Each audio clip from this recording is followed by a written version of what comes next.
Episode number 32 Menaka birthday. అఖిలతో పాటు కారులో కూర్చున్న సాగర్, నువ్వు నాతో రావడానికి మెంటల్గా రెడీగా ఉన్నావా అని మళ్ళీ అడిగాడు. దాంతో కోపం తెచ్చుకున్న అఖిల, నీకు నన్ను తీసుకెళ్లడం ఇష్టం లేకపోతే ఇప్పుడే దిగిపోతాను అంటూ కార్ డోర్ తీసింది. సాగర్ వెంటనే ఆమె చేయి పట్టుకుని ఆపుతూ, నా ఉద్దేశం అది కాదు అఖిల అన్నాడు. అది కాకపోతే ఇంకేంటి అని కోపంగా అని అంతలోని డౌట్గా సాగర్ వైపు చూసి, అంటే నేను ఎప్పటికీ నువ్వు ఉంటున్న ఇంటికి రానని అనుకోని అక్కడ సెకండ్ సెటప్ ఏమైనా పెట్టేశావా అని అంది.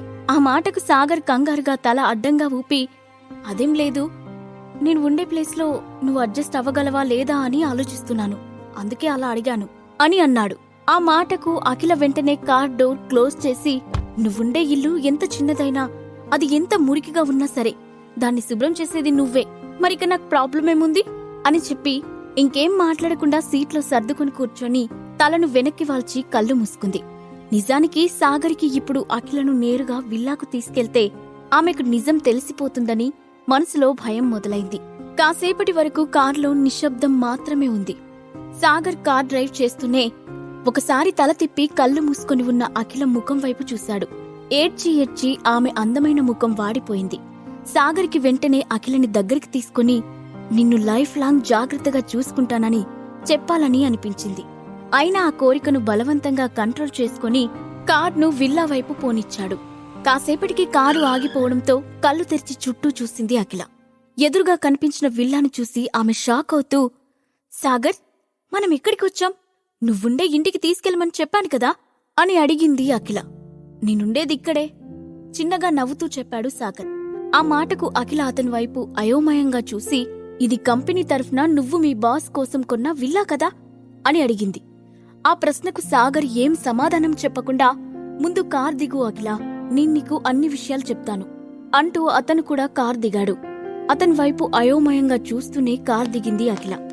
సాగర్ ఆమె చేతిని పట్టుకుని విల్లా వైపు నడిపిస్తున్నాడు. అతని మనసులో ఏవేవో ఆలోచనలు తిరుగుతున్నాయి.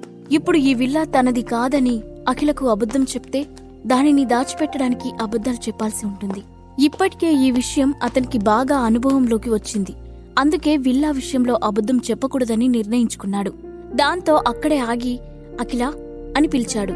అఖిల వెంటనే అతని వైపు తిరిగి ఏంటన్నట్లుగా కళ్ళెగరేసింది. అఖిల, ఈ విల్లాను ఏదో ఒకరోజు నీకు గిఫ్టుగా ఇవ్వాలనుకున్నాను, కాని ఇలా తీసుకొస్తానని అనుకోలేదు సీరియస్గా చెప్పాడు. అఖిలకు అతనేం చెప్పాడో అర్థం కాలేదు. దాంతో ప్రశ్నార్థకమైన ముఖంతో అతని వైపే చూస్తూ నుంచుంది. అప్పుడు సాగర్ ఆమెకు అర్థమయ్యేలా చెప్పడానికి ప్రయత్నిస్తూ, ఆ రోజు నువ్వు భువన్తో పాటు ఇక్కడికి వచ్చినప్పుడు నేను ఈ విల్లాను మా బాస్ కోసం కొన్నానని చెప్పాను కదా అన్నాడు. అవును అని తలాడించింది అఖిల. కాని ఇప్పుడు ఇది మన విల్లా అని చెప్తూనే ఆమె చేతిని పట్టుకుని ముందుకి నడుస్తూ విల్లా డోర్ తీసుకుని ఆమెతో కలిసి లోపలికి అడుగుపెట్టాడు సాగర్. అప్పటికి సాగర్ మాటలు అర్థం కాక అయోమయంలో ఉన్న అఖిల ఆ విల్లా లోపలి ఇంటీరియర్ చూసి ట్రాన్స్ లో ఉన్నట్లుగా అక్కడే నిలబడిపోతూ భయంతో సాగర్ చేతిని గట్టిగా పట్టుకుంది. ఏమైంది అఖిల, విల్లా నచ్చిందా అని అడిగాడు సాగర్. అఖిల వెంటనే కంగారుగా అతని చెయ్యి పట్టుకుని వెనక్కి లాగుతూ, సాగర్, నువ్వు నన్ను బాగా చూసుకోవాలనుకుంటున్నావని నాకు తెలుసు, కానీ ఇది తప్పు. మీ బాస్ ఇంట్లో మనం ఉండడం మంచిది కాదు. త్వరగా ఇక్కడి నుంచి వెళ్ళిపోదాంరా. నువ్వుండే ఇల్లు ఎంత చిన్నదైనా సరే నేను అక్కడే ఉంటాను అని చెప్పింది. ఆమె మాటలు విని సాగర్కు ఏం చెప్పాలో అర్థం కాలేదు. తాను నిజం చెప్పినా అఖిల నమ్మకపోవడంతో ఆ పరిస్థితి సాగర్కి వింతగా అనిపించింది. ఇంకా అలాగే నుంచున్నావేంటి? త్వరగా మీ బాస్ను పిలువు, మనం అతనికి సారీ చెప్పేసి ఇక్కడి నుంచి వెళ్ళిపోదాం అని భయంగా అంది అఖిల. అప్పుడు సాగర్ చిరునవ్వు నవ్వుతూ ఆమె 2 భుజాలు పట్టుకుని అఖిల కళ్ళలోకి చూస్తూ, చూడఖిల, నేను చెప్పేది జాగ్రత్తగా విను.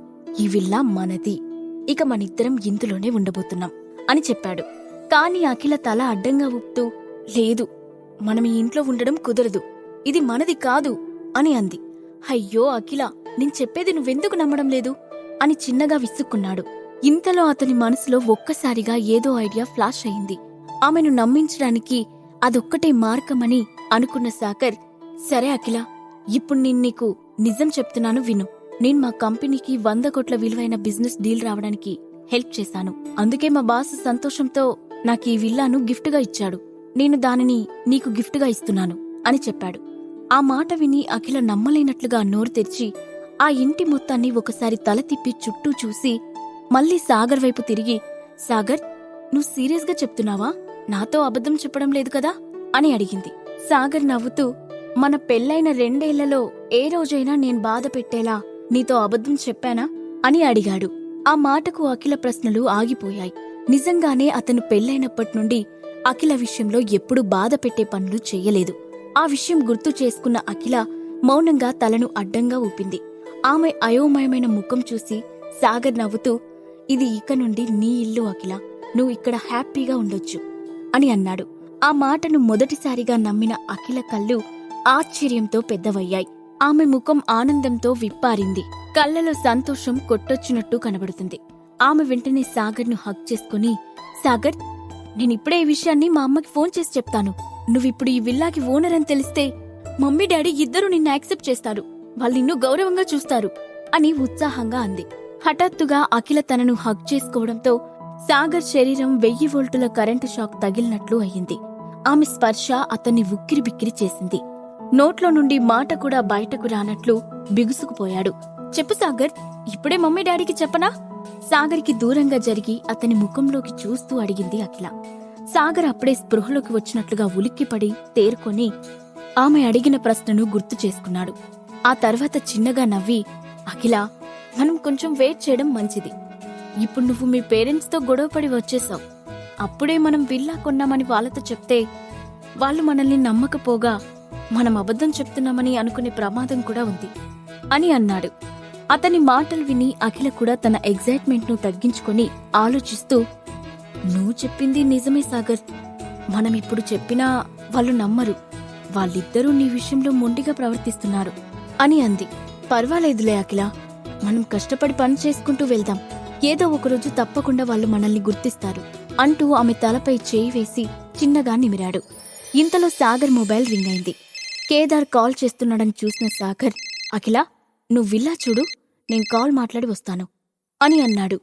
అఖిల సరే అని చెప్పి విల్లా చూడటానికి వెళ్ళింది.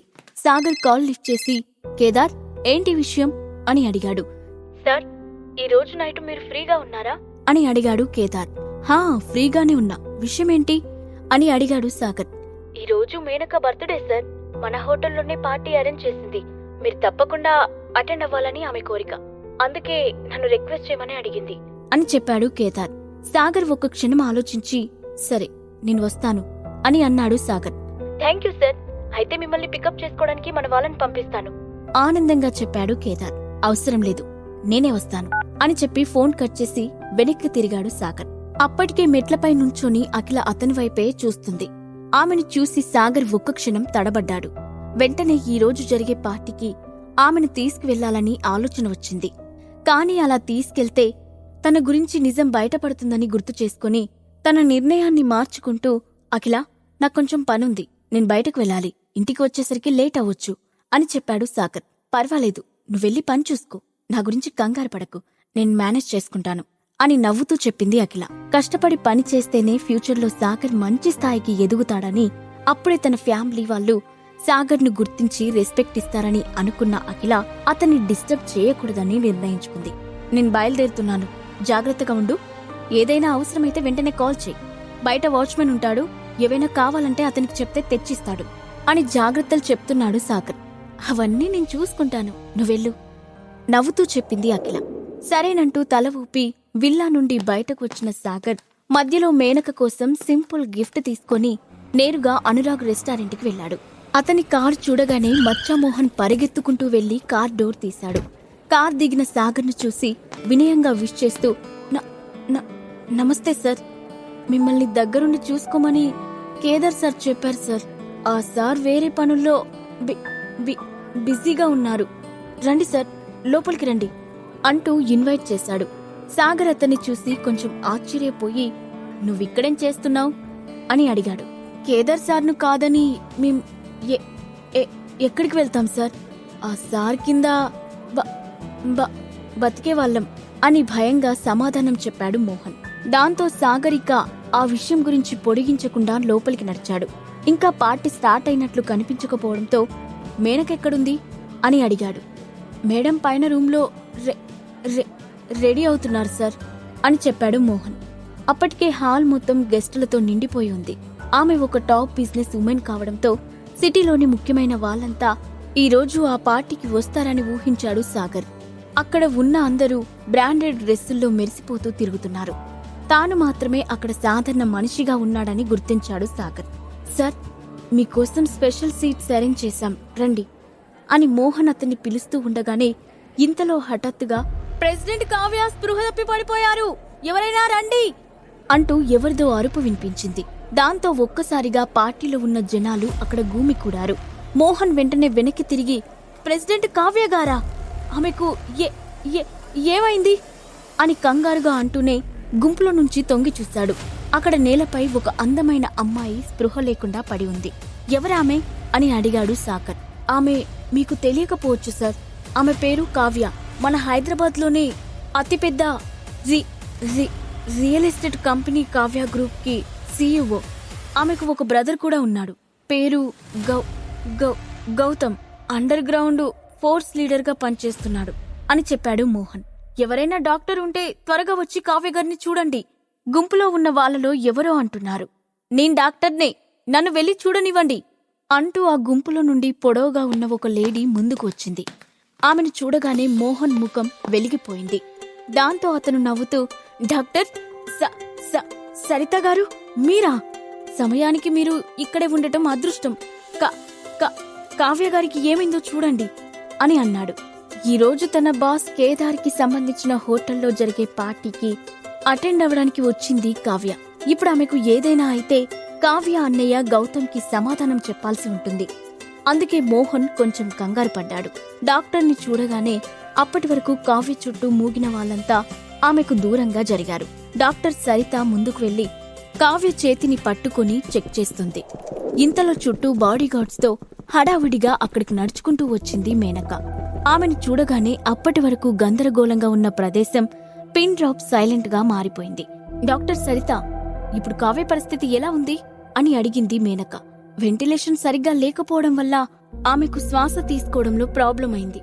అందరూ కొంచెం దూరం జరిగి కొంచెం స్పేస్ ఇవ్వండి అని చెప్పింది సరిత.